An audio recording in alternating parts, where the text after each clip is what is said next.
Hello everyone and welcome to the first part of I guess I'll call this Let's Read Starfish. I think maybe a more appropriate title for this video is Fat Acceptance Kidlit. And we're going to be kind of doing an analysis as I read through it. This is a contest book for a state reading program in my state, and when I saw this, I was surprised, and when I heard the synopsis of it, I was like, okay, I gotta read this now.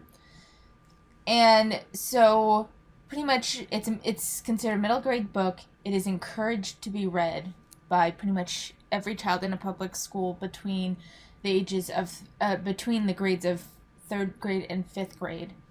All of those kids in pretty much every school in my state are going to be encouraged to read this. And so, given some of the taglines for this book about taking up space and other fat acceptance rhetoric sort of slogans, I thought it would be worth reading and analyzing. To keep this as much couched in fair use as possible, I will not be showing the text on screen. I'm sorry. You can check this out from your local library. You can read the first several parts on Amazon's preview on Kindle. Someone in the community post posted a PDF version where you can get a PDF version of this book. I'm using the copy that I got from the library.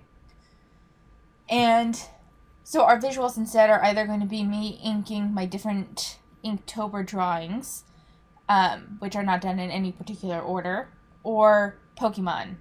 We're just gonna, it's gonna be one of those. But anyway, that was enough of a preamble, I think. And so we're gonna just get started now. I figure it doesn't hurt to read the dedication. It says, "To every kid who's ever been told you'd be so pretty or handsome if you are beautiful now, just as you are. You deserve to be seen, to be heard, to take up room, to be noticed. So when the world tries to make you feel small, Starfish." So that's her dedication. Now, this is a novel in verse. So I figure after every poem, because every poem is just one page, and it kind of acts as a mini chapter of sorts. So at the end of each one, we'll probably have a quick discussion or analysis. It's going to be more or less depending on each poem or chapter, whatever you want to call it. But I want to do that as a way to say that this is not like a straight audiobook. This is reading with some analysis parts, and that kind of keeps it more in fair use territory. So anyway, finally, 3 minutes in, let's get started. For just a while, I stepped down into the pool. The water is bathwater warm, but feels cool compared to the blistering hot air. Kick, glide, stroke, glide, side to side and back again. Dive under the surface, soar to the top, arch my back, flip, flop. As soon as I slip into the pool, I am weightless, limitless, just for a while. So far, I don't have much to say about it. I actually think that this particular first poem could apply to a variety of kids. It's a very good way of bringing the kids in, because every kid has something probably on their mind that they need an escape from. But it'll be interesting to see how this gets rolled into more fat acceptance-y stuff. I will say, just as a writing critique, I'm sorry, I was an English major, but the water is bathwater warm is such a shitty line. I'm sorry. It bugs me. It bugs my eyes. It offends my eyes. I don't like it. There's ways to change that. It could be something like, I stepped down into the pool, the water is full of warmth but feels cool. That would have worked just fine, but the repeating of the water is bathwater warm is just not a good not a good phrasing. You don't want to repeat when you're comparing something, when you're saying the water is and you are trying to give it an adjective, Having another word with the word water in it doesn't work. It's pet peeve of mine. Sorry, had to add that. Name calling. Eliana Elizabeth Montgomery Hofstein. That's my name. My bestie, Viv, and my parents call me Ellie or Elle. But most call me Splash, or some synonym for whale. Cannonball into the pool, drenching everyone, and wear a whale swimsuit to your undersea birthday party when you're a chubby kid who grows up to be a fat tween. And no one will ever let you live it down. Ever. Again, we're very much just getting like an introduction here, so there isn't a whole lot to say. But we're getting the setup for how victimized she is, with most people calling her Splash or some synonym for whale. So we have that kind of setup here, but let's go ahead and continue on. Splash is born. Now, whenever I swim, I use the steps to ease into the water, careful not to make waves, because the memory of my pool party plays in my head like a video on a loop. It was my 5th birthday. I wanted to be the first one in, so I ran to the edge and leapt into the air and tucked my knees into my chest. Water sprayed up as I sank down. I bobbed to the surface, expecting cheers for the splashiest cannonball ever. That didn't happen. Splash spawned a tsunami, my sister Anaya shouted. She almost emptied the pool, my brother Liam chimed in. I dove under, drowning my tears. I wish I could tell everyone how they made me feel that day. Humiliated, angry, deeply sad, but every time I try to stand up for myself, the words get stuck in my throat like a giant glob of peanut butter. Besides, if they even listened, they'd just snap back. If you don't like being teased, lose weight. Alright, so here we are, poem 3 or chapter 3 or whatever you want to fucking call it, and I have some issues. So we have a sister and brother, but it's established that it's her 5th birthday party. So one, I'd like to know how much older her sister and brother are than her, because it feels weird for Splash spawned a tsunami and she almost emptied the pool to be uttered unless they are at least a good few years older than she is.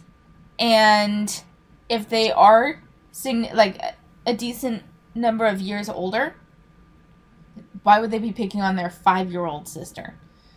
But even if, because siblings can be assholes. We'll just acknowledge that. Siblings can 100% be assholes. So maybe this did happen. Fine. Neither of these, Splash spawned a tsunami or she almost emptied the pool, these are too subtle for like, have you met a 5-year-old? A 5-year-old would 100% probably get upset if they were laughing at her. Then I could see that, laughing at her, or if they had actually called her a whale or something like that. But Splash spawned a tsunami. I'm not convinced that at 5 years old she would know what a tsunami is, and she almost emptied the pool. The goal was, even just earlier, she said, to make the splashiest cannonball ever. So to me, that would be in line with what her goal was, to put that out there. But even more so, 5-year-olds don't have that level of awareness. Not any 5-year-old I have ever seen had that level of awareness, where they would take these two bits here, connect that with them calling her fat, and then feel humiliated, angry, and deeply sad. 5-year-olds, in my experience, definitely get upset when they are feeling excluded, but more so when something's like said directly to their face, like you are fat or something like that. That would upset a 5-year-old. This feels a little too subtle to upset a 5-year-old. I've never met a 5-year-old with enough self-awareness and awareness of their surroundings and other people's opinions of them that this would upset them. But on top of that final, like, she has a hard time sticking up for herself, fine, whatever. But then that final, besides, if they even listen, they just snap back. If you don't like being teased, lose weight. I don't like the message that this sends in the beginning of the book. I understand that it's just meant to establish her feeling powerless. But I think that given that this is marketed towards middle grade students, 3rd, 4th, 5th grade, the issue with this is that as educators, we try to encourage the kids to verbalize their feelings. Like, don't hide it, don't refuse to talk. If you don't verbalize your feelings, we can't fix anything. But this feels like it's encouraging kids to be silent about what they're feeling or about how they feel they are treated by their peers because they would be shot down anyway. I don't like the message that sends. And it's working against very much what we try to teach the kids in school. Fat girl rules. Some girls my age fill diaries with dreams and private thoughts. Mine has a list of fat girl rules. You find out what these unspoken rules are when you break them and suffer the consequences. Fat girl rules I learned at 5. No cannonballs, no splashing, no making waves. You don't deserve to be seen or heard, to take up room, to be noticed. Make yourself small. This is such... No, I'm sorry. Have you talked with a 5-year-old? Genuinely, have you talked with a 5-year-old? Not only that, but again, going back to that, she spawned a tsunami, she emptied the pool, given that the 5-year-old's mindset at the beginning was to make the splashiest cannonball ever, that all fit with what her goal was. And granted, sometimes 5-year-olds can get upset when they get what they want. 100%. I'm not denying that. But this is far more sophisticated thinking than any 5-year-old I have ever seen. Even if we take what happened and like the 5-year-old was self-aware enough to realize that she was basically being called fat, I guess that's what it's contextualizing this. I didn't even take it as being called fat. Like, she was trying to make the splashiest cannonball, so her siblings acknowledged that she made a large splash. But even if we take that, like, we'll take it from her perspective. They're calling her fat, and we'll pretend that a 5-year-old would interpret it that way, even with her initial intentions for the cannonball. We'll take all that. I could see her saying the rules that she's made for herself, or like that she just decided, was no cannonballs and no splashing, and maybe no making waves. But she would not then connect that to you don't deserve to be seen or heard, to take up room, to be noticed, make yourself small. Fucking where? If anything, the child would most likely just not go in the pool again. Just from what they've given, like, this is so... I've never seen a 5-year-old have this level of self-awareness to connect the dots of, like, feeling like they're being called fat and getting upset about that, making not only rules for themselves in regard to the situation that they felt victimized in, so, like, no cannonballs, no splashing, whatever, but then to even generalize that to you don't deserve to be seen or heard, to take up room, to be noticed. Where? What 5-year-old has that level of sophisticated thinking? I would love to know. Please tell me. What, why, who, how, when? The first fat girl rule you learn hurts the most. A startling, scorpion, stinging soul slap. Something's changed, but you don't know what. You replay the moment in your mind from every possible angle, trying to understand why the rules exist, and who came up with them, and how. How does anyone have the right to tell you how to live just because of your weight? Mostly you remembered the smack of the change. One minute you were like everybody else, playing around, enjoying life. And then, with the flip of an unseen cosmic switch, you're the fat girl, stumbling, trying to regain your balance, acting as if you know what you're doing, like when you used to play dress-up and tried to walk in high-heeled shoes. So, it's really unfortunate that this is being couched in the victimization of, like, fat children, because I actually think the 1 minute you were like everybody else, playing around, enjoying life, and then the flip of an unseen cosmic switch, we're going to take out the fat girl, you're stumbling, trying to regain your balance. I think that's actually a pretty decent metaphor for the onset of puberty. Like, you're a little kid, everything's fine, and then all of a sudden, you feel completely discombobulated, and like the entire social setting has changed, which it kind of has. So like that would actually be a decent metaphor, but that's not because you learned a fat girl rule. That is called, like, this is a tween. She's supposed to be like 11 or 12, right around the onset of puberty.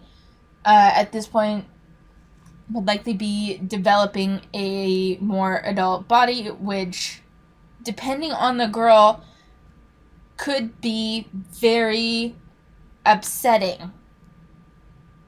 Because there is this bit of, I can only say from my experience, but especially if you grew up enjoying more male-oriented hobbies, for me it was card games and video games, that then coming into those male-oriented spaces with a more feminine body, one can genuinely just make you more of a target for unwanted attention, but then you feel also more out of place and more aware of the difference between you and everyone else.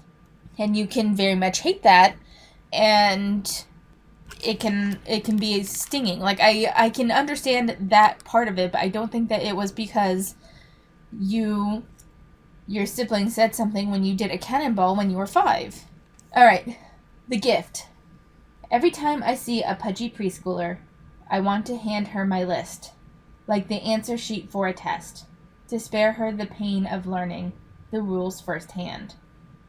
But instead, I give each girl the gift of more days, weeks, and months of a normal life, whatever that is. I'm not going to say that 11 and 12-year-olds can't be this dramatic. They 100% can be. But, I don't know, 11, 12-year-olds tend to be a little bit more self-absorbed in my experience. Not that they are incapable of feeling empathy or something for other people. Like, I'm not saying that at all, but they tend to be far more focused on themselves, as is developmentally appropriate at that age. And the opinion of their immediate peer group, and to a lesser extent, family. All normal things, but to focus on a preschooler completely separated from them and having this kind of internal monologue, again, just feels a little off to me. But let's even take it at face value. It's so dramatic, which still goes fairly in line with that age. But like, this is from the adult woman writing this. What kind of message is this? I mean, really. Belly's dancing. Viv's mom caught her dad with another woman and said Texas wasn't big enough for the 3 of them. So now my best friend has to move to Indiana. In my backyard, we live stream the Latin Music Festival on an outdoor screen as part of her going away party. Viv starts belly dancing like she learned in a class at the Dallas Public Library, where her mom was a librarian.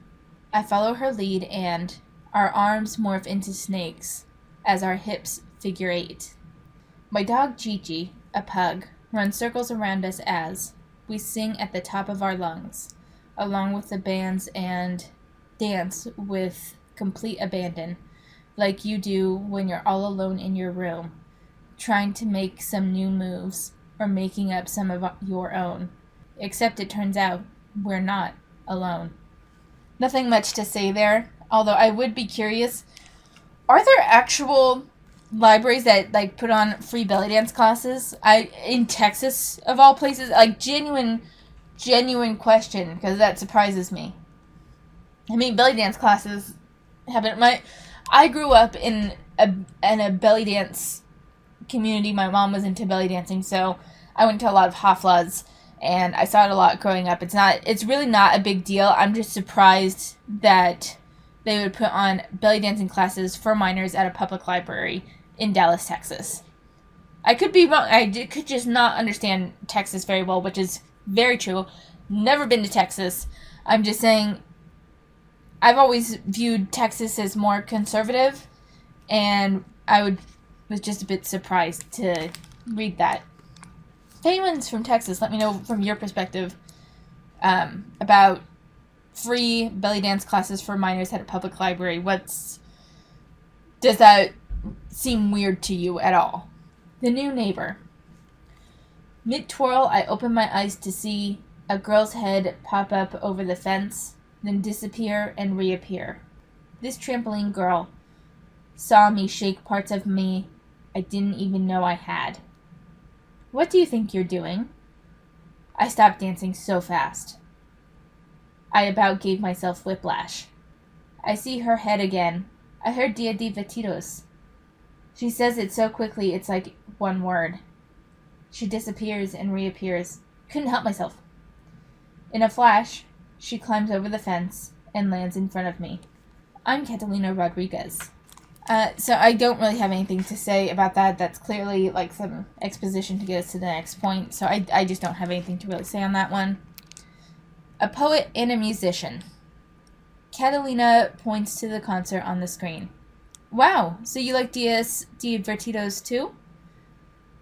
I have all their songs on my playlist. Me too, I say. What else do you listen to?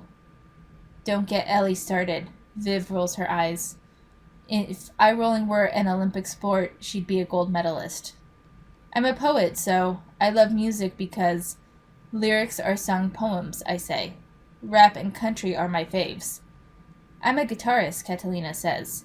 I like all music but love Latin. She chooses her words carefully, like me.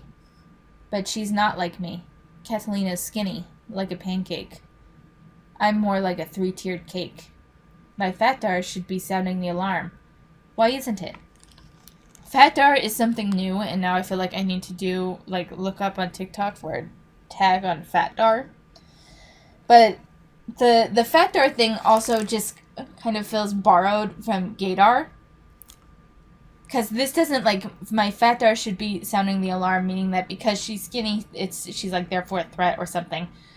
But that's not really how, gaydar works. Whenever we talk about any sort of blah, blah, blah, dar, that's not what we're talking about. So, that's an interesting turn of phrase, and I don't like it. Oh, okay, wait. Here, we're going to read the next one. The thing about fat dar.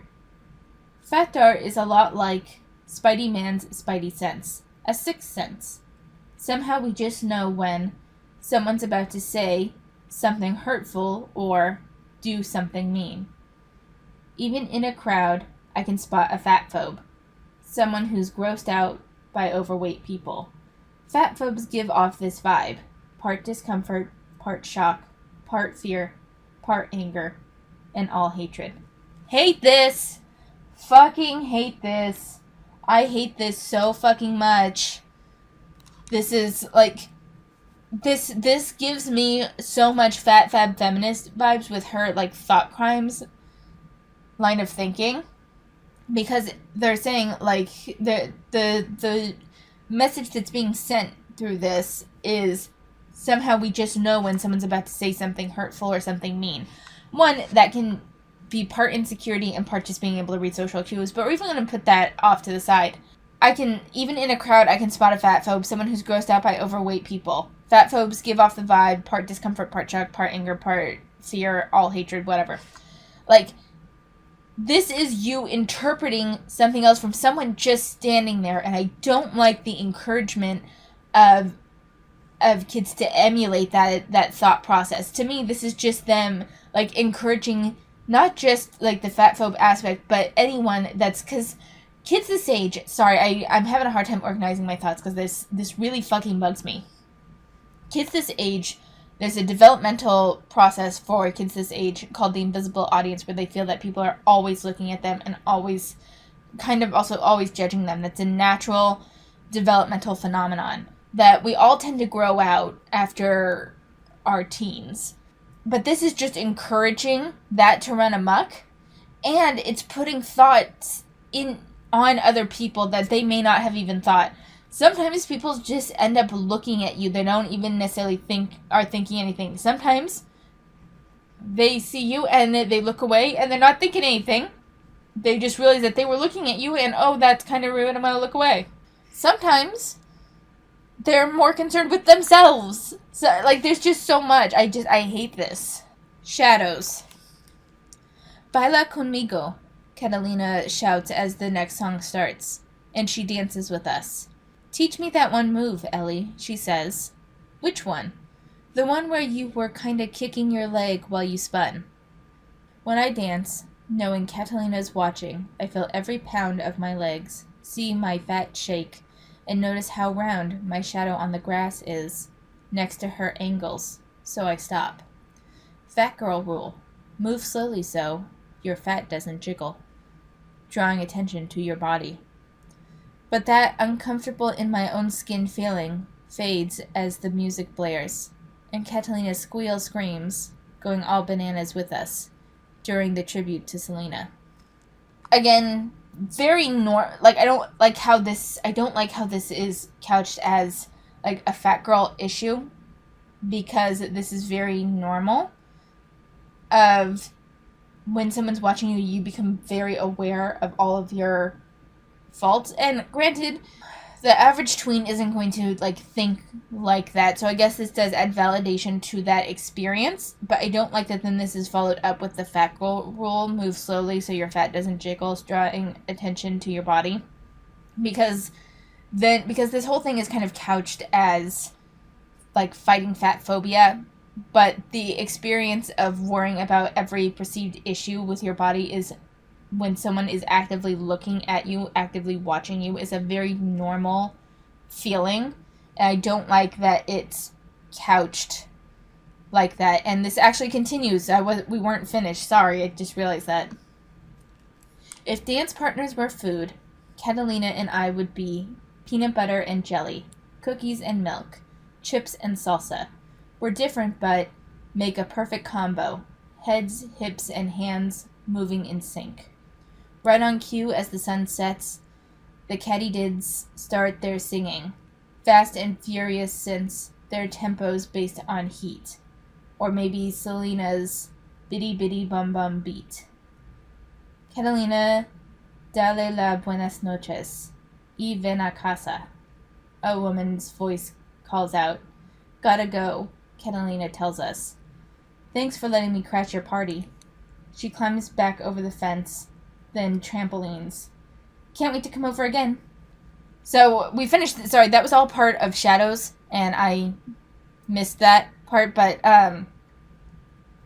my point still stands with the fat girl rules stuff. I don't have much to say on the other part. Like Picasso, some people have mood rings. Viv has mood hair. You can always tell how she's feeling based on her hair color. Since she has to move, she's like Picasso in a blue period.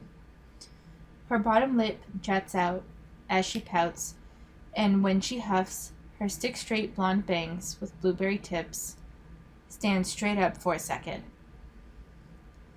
What's wrong? I ask when we float in the pool, cooling off after the concert. Today was our last date together, until who knows when.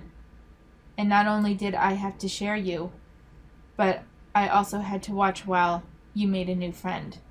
New friend? Catalina? Is she? So, I'll if you guys have comments on that one, feel free, but I don't really have anything to really note. Saying goodbye. The stars at night might be big and bright, deep in the heart of Texas, but not where we live, thanks to light pollution. Sirius. I point to the brightest star, the only visible one. Leave it to you to know the dog star. Notice there are no cat stars. Maybe not in the Milky Way, Viv says, but I'm sure there's a galaxy more evolved than ours, where cats rule. They'll invade our planet and make all pugs prisoners. Admit you'll miss Oreo. She splashes me with each syllable. Only if you admit you'll miss Gigi, I splash back. When Viv's mom picks her up, we promise to text, video chat, whatever it takes to stay connected. Viv suggests we make a blood oath. I remind her she faints when she sees one drop. We settle for a tame, lame pinky swear. Viv starts to open the car door, but then throws her arms around me. We cry our goodbyes. Again, I don't really have much to say about that. This is clearly a setup for some of the other parts. I'm guessing what will be some of the other parts in the story, so there's not much to really say. Super Sleuth. Every kid needs one place they can escape to when life gets to be too much. The pool is my place. Today I've been in the water so long, my fingers look like raisins. But I plan to swim and float for hours more, mourning my first day without Viv, and the last day of summer vacation. I love to swim. Can I join you? Catalina's back on the trampoline. I barely know her, so can I trust her with the pool? I haven't swum with anyone but Viv since the undersea party. I still don't know why Catalina wants to hang around me. Could she be friends with Marissa and Courtney and helping them set me up for a prank? I climb out of the pool and wrap my towel around my shoulders like a superhero cape. Time to activate my sleuth powers. I wish I could keep swimming, but I have to get stuff ready for school tomorrow. I don't lie. Catalina climbs over the fence. I've been putting it off too. I dread being the new girl. Like Wonder Woman with her lasso, I seek truth. I ask Catalina, you going to go to Kaiser Academy? Is that where you go, Ellie? I nod. I wish, then we'd be together. But I'm going to Bishop Joseph Catholic School. Wonder Woman wouldn't give up until she had all the answers. Neither can I. Want to get our stuff ready together? I thought you'd never ask. It's kind of hard for me to judge this particular one too harshly because I am not the intended audience. The Wonder Woman reference, though, I can't help but wonder how much that would... I know that there have been Wonder Woman movies since, but even so, given the age group that this is geared towards, is it something that the kids would connect with, really? You know? I also don't understand how apparently the pool is the source of her big trauma from when she was 5 years old at her undersea party, but it's also her safe space. So I don't really understand that either. A fresh start. The best part of going back to school is the back to school supplies. We dump everything on the floor. Catalina zooms in on one of my prized finds, flamingo pens with feathers. Watch what happens when you write, I say. The flamingo dances as I scribble on a piece of paper. She trades me a unicorn pen for one. It lights up when she taps it. Great for writing in bed. The best ideas for songs come at night. Same with poems. Viv and I used to do this, swap and share supplies. Me and my friends too, but they're all back in Houston. So she's not from here. She doesn't know Marissa or Courtney. She doesn't know I'm Splash. Being friends with her will be like opening a brand new notebook, a clean, fresh start. One, we only heard, so the big trauma event, we only heard information from her siblings. And while she could have had some friends over, I don't know. I'm like, it's just so heavy with the victim shit that I don't, like, how much, I can't help but think that a lot of this is in her head. Even as reading this in terms of her character, it seems like a lot of it is in her head. Am I wrong? Or does it feel like this is a lot of her projecting onto reality than anything that's actually happened? We hear something about these girls, Marissa and Courtney, bullying her. But apart from that, she says that everyone knows her spot. But we haven't seen many examples of that. Maybe that will come in later in the story since we're still on summer vacation and all that. So, I don't know. But it really comes across like most of this is her projecting onto other people. Lucky dog. Every morning, my pug stands on her hind legs, snatching kibble out of the scoop, before I even have a chance to dump the food into her bowl. Chi-Chi doesn't hide her hunger. She feels pure joy when eating. She devours every bite and licks the bowl. Her tummy full, she circles 3 times before lying down and resting her chin on my feet under the breakfast table, Curled up and cozy, she soon starts snoring. She's happy with her round body, content, comfortable, and no one bullies her because of it. Lucky dog. I don't like that she doesn't hide hunger. She feels pure joy when eating. I don't like the association of food with joy. That's how you get people that soothe themselves with food, which contributes to any weight issues they may experience. Like this, it has that really weird fantasizing aspect of food that we see from some of the FAs. I don't really like it. Like, it's one thing to say, she doesn't hide her hunger. She eats until she's full and never worries about what other people think. Like, that's its own thing. But to say that she feels pure joy when eating is weird. And I don't like that insinuation. And she's happy with her round body, content, comfortable. The dog has no understanding of her size. I guarantee that. Like, it's not... it's just one of those things where there's this kind of weird message going along with it. No one bullies her because of it. It's completely fine. Like, I get that part. But the pure joy when eating and the content and comfortable with her round body is just kind of weird to me. Family for breakfast. We have a family tradition of eating breakfast and dinner all together on the first day of school. No exceptions. Grub's ready. Dad slides omelets and toast onto plates. But scrambled egg whites and oatmeal was what we agreed. Mom talks like a ventriloquist, through her teeth with her lips fake smiling. I surrender my food to Liam, who will be a junior in high school this year, and make a beeline for the fridge for some fat-free yogurt that's yet to make me fat-free. A new article dangles from the refrigerator magnet. Dairy products might aid weight loss. It slightly covers the other articles, including my fave, tips to be a real loser. Mom just loves hanging these articles on the fridge for me. She's a writer and magazine editor, but spins her words for a different reason than I. I plan to become a storyteller and a poet to help people feel what it's like to live in someone else's skin. Mom's a journalist, determined to expose all that's wrong in the world and spotlight everyone's flaws, not caring if she gets under people's skin. So there's definitely the sense of superiority to her mother that I can't say is out of line with a tween perspective. So I'm not going to harp on that too much. I find it interesting. I plan to become a storyteller and a poet to help people feel what it's like to live in someone else's skin. So there's one that's very... It's interesting because it's painting her as this gentle soul, but I don't know if it's recognized that it's also painting her as very self-centered.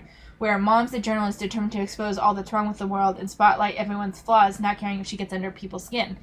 The mother has a very outward focus while she has a very inward focus. But it's presented like Mom's focus is just wrong.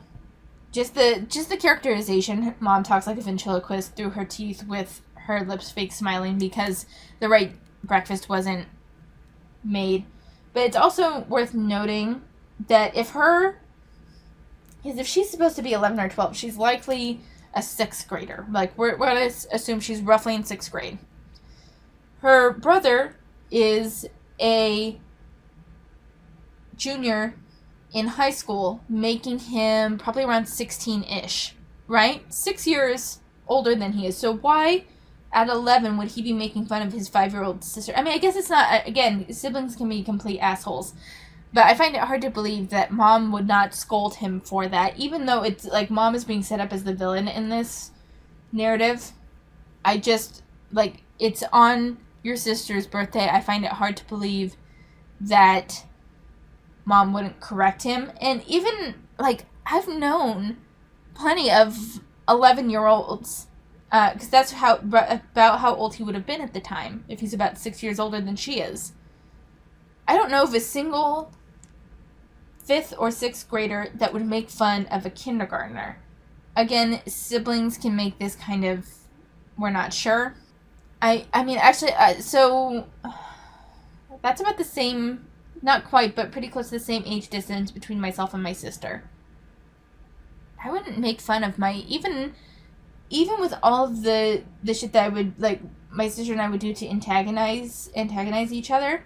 Birthdays were always off limits to us. Like, you wouldn't throw a fit, you wouldn't do anything to make the other person feel bad on their birthday. Like, birthdays were always special. Could just be my family dynamic.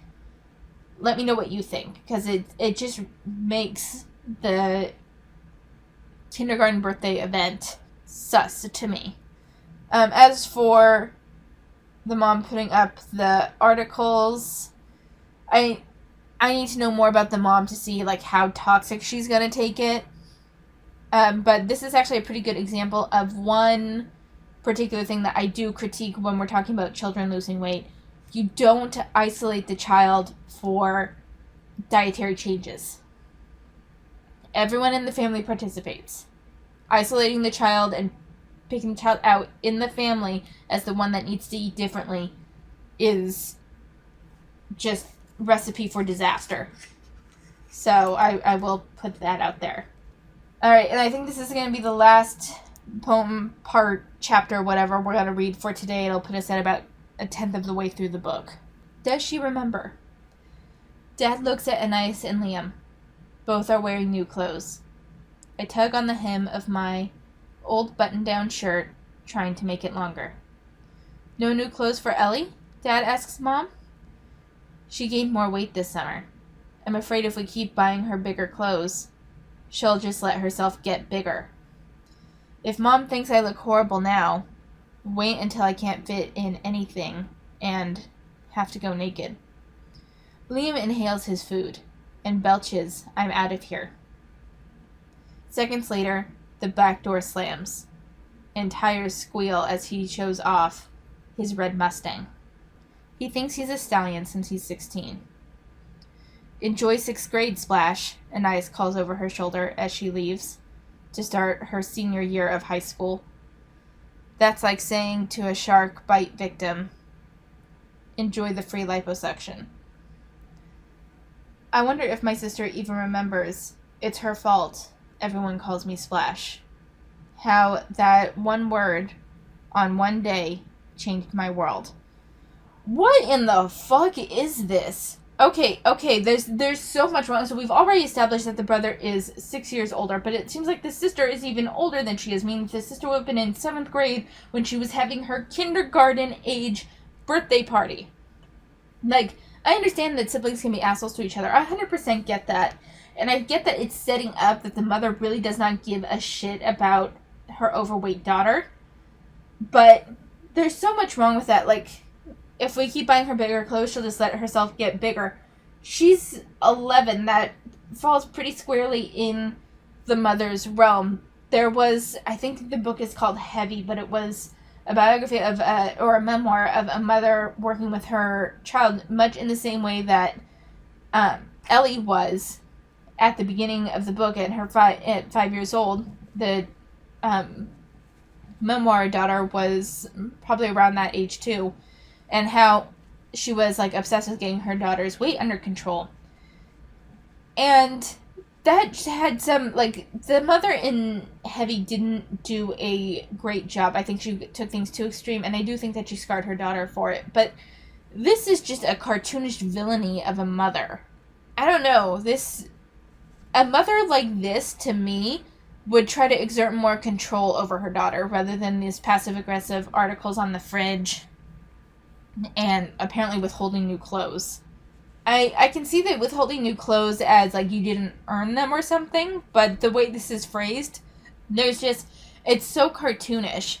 Like, to me, it would read a little bit more genuine if we're going with the mother is, like, an absolute villain.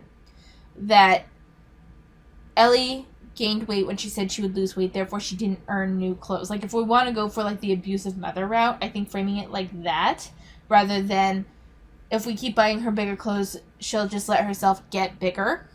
And to me, that doesn't really fit in because the way this mother is already being portrayed, to me, it would seem like she was the mother with more control issues, and yet she doesn't really try to control Ellie at all so far, except with passive aggression. So, I don't know. What are your thoughts so far on this? This is where we're going to end the reading for today. And we'll read another. I'm going to aim to read around 24 pages each video, and then that would take us roughly 10 videos to get through this whole thing. So I'm going to leave it there. Quick updates. What I'm showing you right now should hopefully be the macrame rug that I made. I nailed it. It turned out so bad. I was so disappointed, but I think I tried something entirely too ambitious for my first project. I'm just going to kind of let it go. I started a sewing class this week too, so I'm really excited about that. I'm making my first project, which is a wrist pin cushion, so I'm looking forward to that. What else? I've gotten really into, so I've been watching some of those YouTube Shorts fitness influencers. One is like Movements by Michael, and then I forget what the other guy's name is, but they've shown so many different modifications for exercises that I've started doing like push-ups and full body squats, like assisted full body squats, because I can't get all the way down on my own yet at my workplace, and my supervisor saw me, but she's like, oh, good for you, and she started doing it with me, which is really cool. That was really fun. And going forward, I don't know if I'm going to be able to have all of the videos for the December project like I wanted to, because, like, I know I've talked about stuff that's happened already this year, and I don't mean to say this for more sympathy. Y'all don't have to say anything in the comments. I just feel like getting it out. But I don't know if I'm going to be able to stay living where I'm currently living, and it's kind of stressing me out because it's completely outside of my control. It is 100% outside of my control. It all goes on the whim of another person. And it's scary, and I'm sad that I may very well lose not only my place to live, but a place that my family has owned since it was built.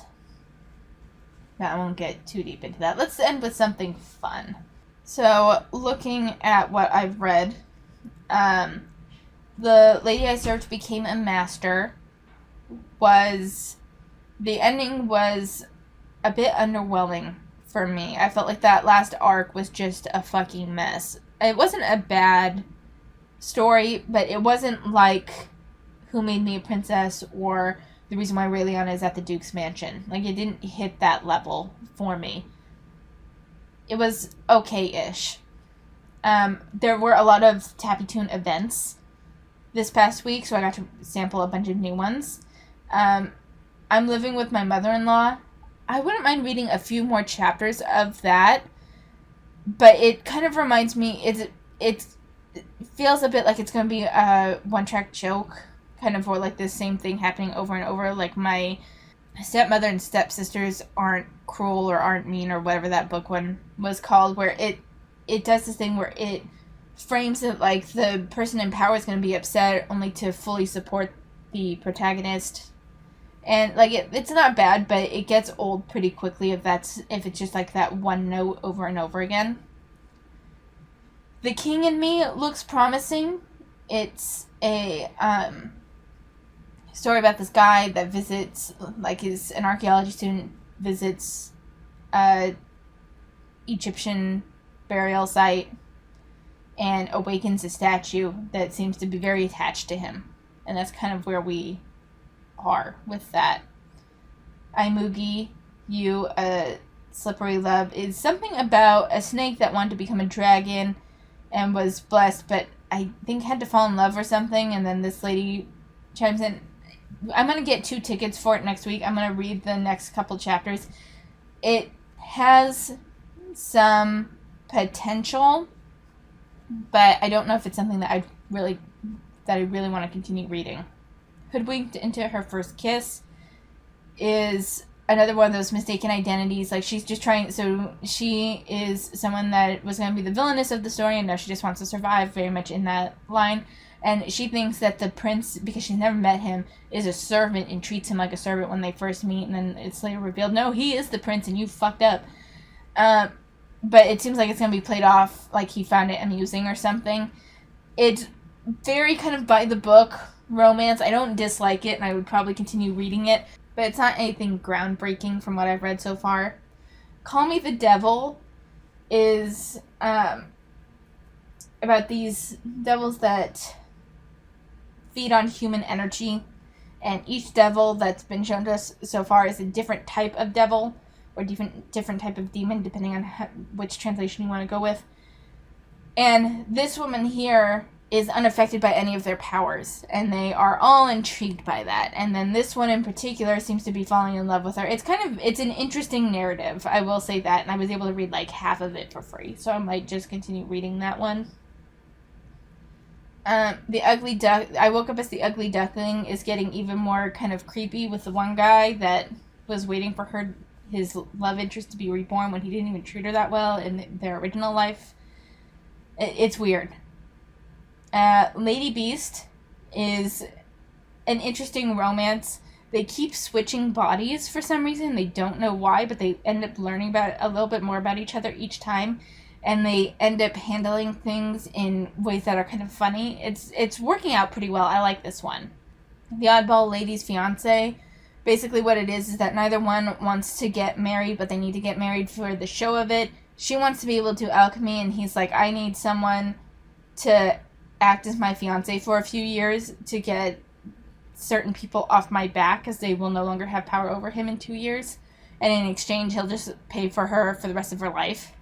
And then A Marriage Alliance for Revenge had a big turning point, a very sad turning point, recently. It's very much squared in the revenge. Like, it's played as a bit of a romance, but it's very much in the revenge category, and I really like it.